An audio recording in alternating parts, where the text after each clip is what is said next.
El método Silva de control mental. Capítulo 20. ¿Y ahora qué? A partir del momento en que usted alcance su primer logro con control mental, habrá emprendido una odisea en pos del autoconocimiento. Todo lo que descubra sobre su persona será favorable. Finalmente, cuando haya logrado que todo vaya como José ha descrito en los capítulos, se abrirán ante usted varios caminos hacia un futuro desarrollo. A través de libros, amigos u otros cursos, usted podrá poner a prueba aún más técnicas y ampliar las herramientas mentales a su disposición. Por otro lado, es posible que incluso un milagro que se repite una y otra vez se vuelva habitual y que, al desvanecerse el entusiasmo de sus nuevos descubrimientos, usted afloje el paso y retroceda al punto en el que se encontraba incluso al principio. O tal vez descubra que una técnica de control mental le proporcionó mejores resultados que otra, se especialice en ella y la haga parte de su vida. Ninguno de estos caminos es necesariamente el mejor para usted. Si inicia una búsqueda en pos de otras técnicas, descubrirá muchas que dan resultado. Es probable que las que encuentre ya hayan sido investigadas por José y que hayan sido desplazadas por las que forman parte de su curso. Quienes se convierten en coleccionistas de técnicas desperdician el tiempo, en lugar de aprovecharlo para desarrollar alguna de las que resultan útiles hasta el punto de dominarlos por completo. Pero volveremos sobre esto más adelante. Si usted descubre que su entusiasmo se apaga y abandona la práctica de control mental, no estará solo. Lo más importante es que su experiencia no constituirá una pérdida en absoluto. José ha observado que, una vez adquirido, el entrenamiento de control mental jamás se pierde por completo. De hecho, se puede recordar y aplicar en una emergencia. Lo que hacen muchos graduados es conformarse con una técnica en especial que les proporciona los mejores resultados. Cuanto más la utilizan, mejores son los resultados. Sin embargo, existe un cuarto camino, mejor que ninguno. Control mental se compone de una cuidadosa selección de ejercicios y técnicas mentales que se refuerzan los unos a los otros. El ignorar uno de ellos porque no le proporciona los mismos resultados que otro equivale a pasar por alto la oportunidad de alcanzar un desarrollo pleno. El control de los sueños refuerza su habilidad para el uso de la pantalla mental. La pantalla mental hace que el control de los sueños sea más fiable y más vívido. El curso y los capítulos que José escribió en este libro forman parte de un todo, y el todo es mucho mayor que las partes. Pese a ello, es posible que usted se pregunte qué hacer una vez que lo que ha practicado y ha logrado de realmente resultado. No basta con dominar el control mental. Siempre hay grados de control, sutilezas en la experiencia que le aguardan. Una vez, un estudiante le preguntó a José: ¿cuándo sabe una persona que ha sacado de control mental todo el provecho posible? Cuando seas capaz de transformar todos tus problemas en proyectos y hacer que tus proyectos se realicen como deseas, le respondió. Después añadió: no, creo que va aún más allá. Cuando te das cuenta de los enormes poderes con los que todos nacimos, cuando ves en tu propia experiencia que estos poderes solamente se pueden usar de forma constructiva, y cuando comprendes que hay dignidad y propósito tras nuestra presencia en este planeta. Personalmente creo que el propósito al que debemos servir es el de evolucionar, y que esta evolución es antes nuestra propia responsabilidad individual. En este sentido, me parece que la mayor parte de la gente tiene una especie de corazonada muy débil. Cuanto más practiques el control mental, más intensa se volverá esta corazonada, hasta convertirse en una firme certeza. Es esta profundidad en la experiencia lo que le aguarda, la firme certeza de que existe un propósito benigno detrás de todo. En control mental, esto llega no como un destello místico tras años de practicar una meditación que exige renunciar a la vida, sino que surge de pronto, de la diaria tarea de vivir con mayor plenitud, de los detalles cotidianos de la vida y de los aconteceres que en ella forjen el destino. Tomemos por caso un incidente insignificativo, como los que podría experimentar un nuevo graduado en control mental, y veremos cómo se convierte en un paso hacia la adquisición de esta firme certeza. Lo primero que hizo un flamante graduado al regresar a casa tras sus vacaciones fue quitar el carrete de su cámara y buscar en su equipaje otro carrete ya empleado. No lo encontró. Haber perdido aquel carrete no tenía importancia, pero resultaba molesto. Era un recuerdo de la primera semana de sus vacaciones. Se puso a nivel y revivió la última vez que había metido un carrete en la cámara de fotos. Pero lo único que vio en su pantalla mental fue la cámara misma sobre su mesa de centro, sitio en el que había metido el primer rollo, no el segundo. Permaneció un instante a nivel y repasó cada uno de los momentos en los que había hecho fotografías, pero seguía sin evocar la escena en la que volvía a cargar la cámara. Solo aparecía la escena de la mesita de centro. Convencido de que la pantalla mental no había dado resultados, llevó a revelar el único carrete de fotos que tenía. Cuando fue a recogerlo, se dio cuenta de que contenía todas las fotografías que había hecho, desde el principio de sus vacaciones hasta el final. Nunca hubo un segundo rollo. Por insignificante que fuera este incidente, proporcionó al graduado la primera razón que había encontrado fuera de la clase para tener más confianza en su propia mente. Con unos cuantos incidentes más como este y otros de mayor importancia en los que se ayude a sí mismo y también a los demás, la perspectiva de su propia persona y del mundo que le rodea se modificará. Su vida se transformará porque estará al borde de aquella firme certeza. De camino, puede que lleve a cabo algo como lo que sigue. Un graduado que lleva varios meses practicando control mental tenía una hija que era alérgica a los gatos de su familia. Siempre que jugaba con ellos empezaba a respirar con dificultad y le brotaba una erupción en el cuerpo. Él colocó el problema y después la solución imaginada en su pantalla mental durante sus sesiones de meditación a lo largo de una semana aproximadamente. La solución que imaginó era que su hija jugaba con los gatos, respiraba con facilidad y no tenía erupciones en la piel.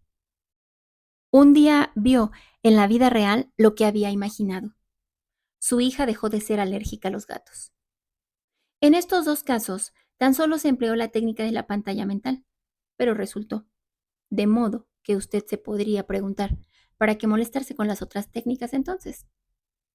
En el primer caso, el graduado podría haber obtenido los mismos resultados si solo hubiera aprendido a utilizar su pantalla mental, suponiendo que él hubiera activado únicamente el recuerdo de un hecho olvidado y que la inteligencia suprema no hubiera intervenido, lo cual dista mucho de la realidad.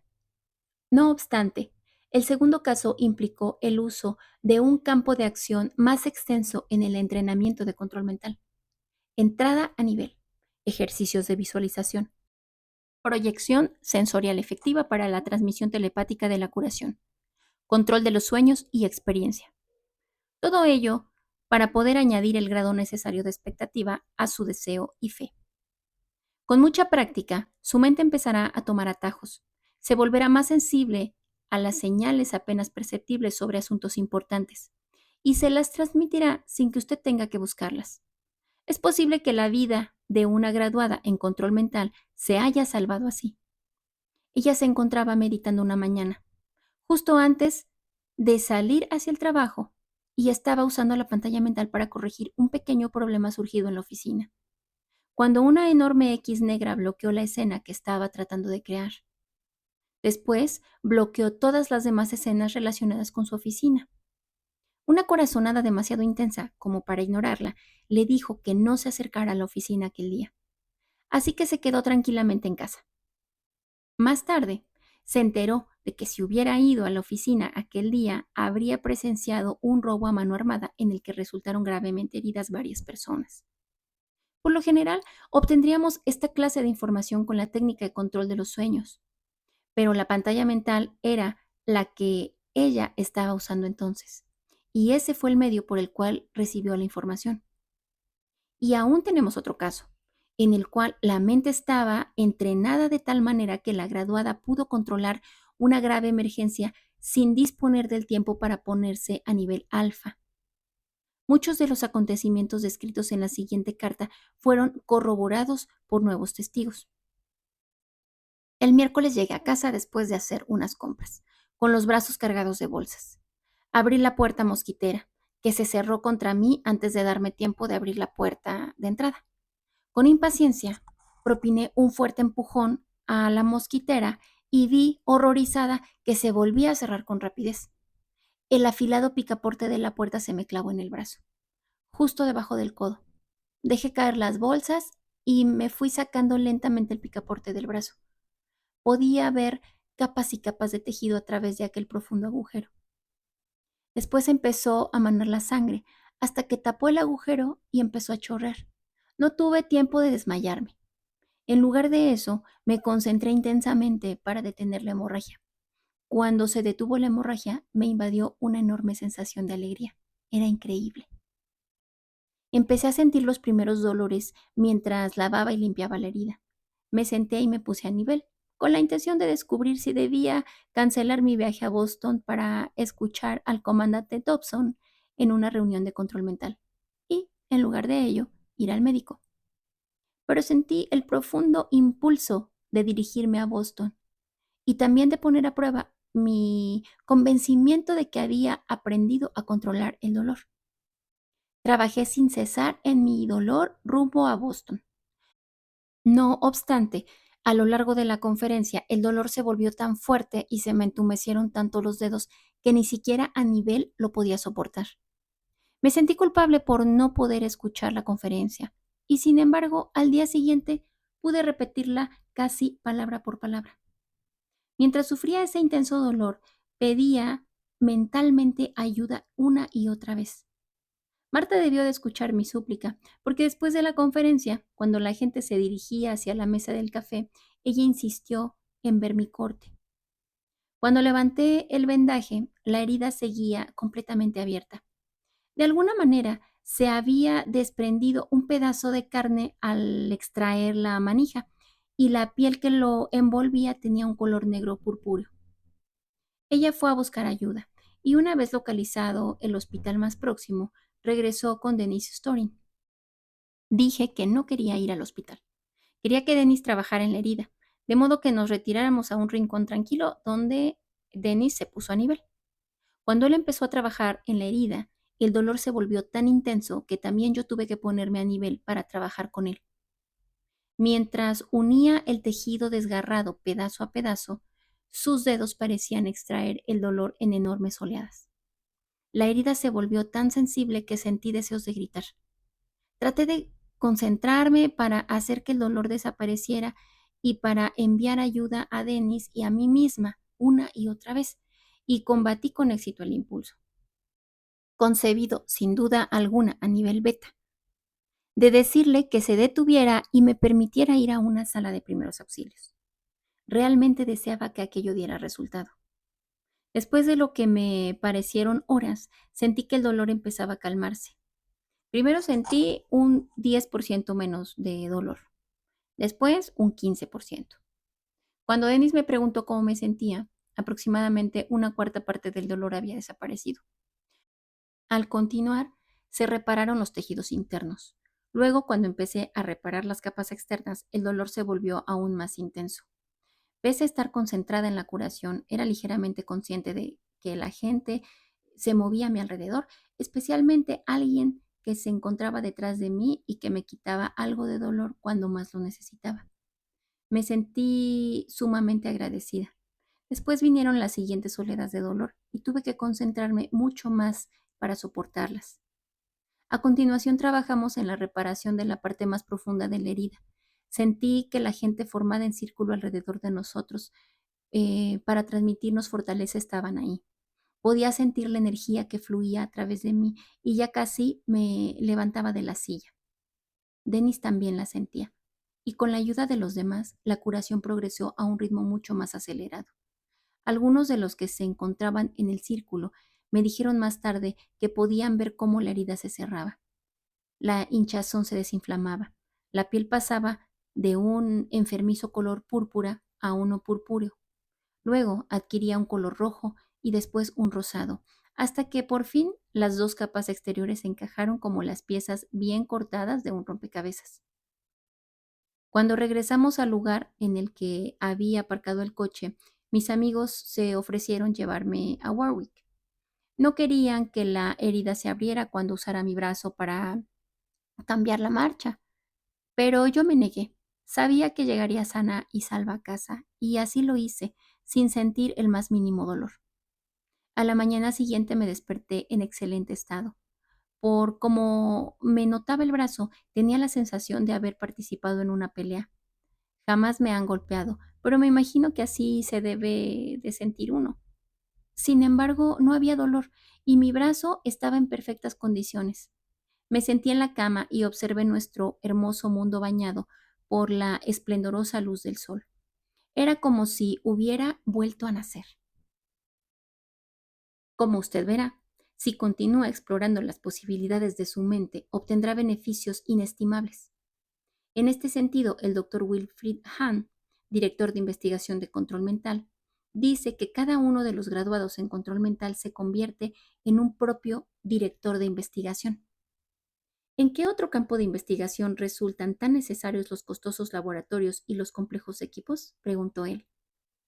El instrumento de investigación más complejo que jamás se haya ideado, tan extraordinario que me siento admirado siempre que pienso en él. Está a su disposición y a la mía las 24 horas del día. Es nuestra mente. Todos nosotros somos, en consecuencia, directores de investigación. Una importante ventaja con la que contamos hoy día es la de que, por primera vez en la historia de la ciencia moderna, la investigación psíquica se está convirtiendo en algo respetable. El riesgo de que un investigador serio lo traten como a un chiflado irresponsable, lo cual le ocurrió a José en sus inicios, se ha reducido en gran medida. No obstante, para nosotros, este riesgo no ha desaparecido por completo.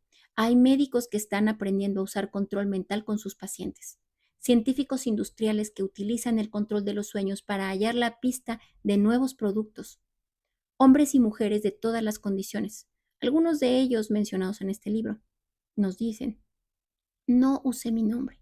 Mis amigos pensarán que estoy loco. Esto es cada vez más extraño. Cientos de miles de graduados en control mental hablan con orgullo de lo que están logrando en este curso. Revistas médicas prestigiosas publican estudios científicos y clínicos acerca de la curación psíquica y las interacciones mente-cuerpo. Hombres y mujeres conocidos, jugadores del equipo White Sox de Chicago y actores y actrices de la talla de Carol Lawrence y Margaret Piazza, ya mencionadas también en este libro, Larry Blyden, Celeste Holm, Loretta Swift, Alexis Smith y Vicky Carr. Todos ellos han hablado públicamente de sus experiencias en control mental. ¿Y ahora qué nos queda? Bueno, avanzar por la emocionante senda del autoconocimiento. Con cada nuevo descubrimiento, usted irá acercando al objetivo en el proyecto de investigación final que nos descubre William Blake. Ver un mundo en un grano de arena y un paraíso en una flor silvestre. Abrigar el infinito en la palma de la mano y la eternidad en una hora.